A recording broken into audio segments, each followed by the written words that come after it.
The Webster Grove School District is the latest to go strictly online to start the school year. Good evening. I'm Samantha Jones. I'm Steve Savard. A number of districts made the announcement today that classes will be held online when school opens.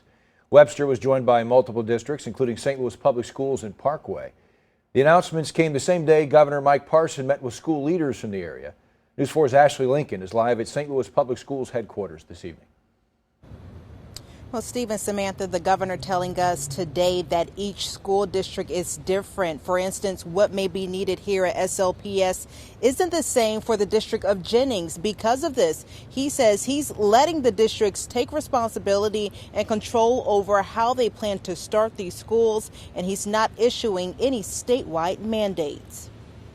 It's not really easy because this is serious. Yolanda Fountain Henderson says she understands the anxiety parents are feeling about sending their kids back to school in the fall. It's hard. It's really hard because, I've heard students that have, got the virus. Fountain Henderson is a parent to a 13-year-old. It's not a plaything that, that this virus is not real. She's also one of several school administrators from across the St. Louis metro area that met with Missouri Governor Mike Parson Wednesday at Jennings High School, discussing plans on protecting students once they return to classes.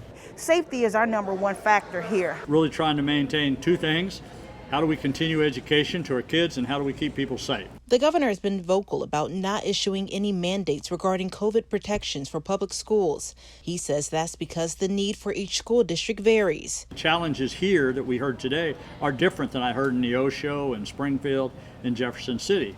Most of those people, 90% of the people, parents, want the school to start back up. In more populated areas with higher COVID cases, he says the consensus was to utilize virtual learning. It's why I don't think you can do a statewide mandate and make that fair to every school district in the states. Leaders here at Jennings High School are utilizing a hybrid method, implementing in-school and virtual options. Parson says they're also working to get rapid testing and contact tracing available to schools. The big issue facing us all is testing and contact tracing. Those are two critical issues. As we move forward, just 30 days ago, a little over 30 days ago, we were doing 4,000 tests a week. Now we're doing over 90,000, close to 90,000. So significant stress on the system, trying to get results back, again, in a timely fashion. After the students leave, they go to work, keeping it clean. And if anybody tests for it, we close the school down.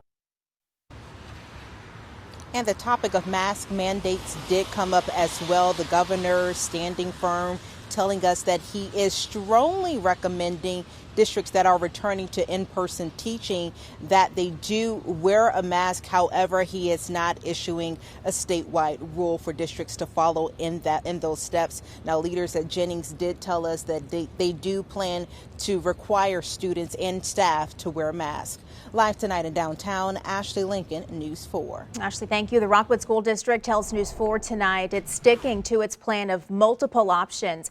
Parents were sent registration yesterday. They were asked to choose between two options for their kids, either reduced capacity learning, meaning students attend in-person classes 2 days, and then 3 days of online learning.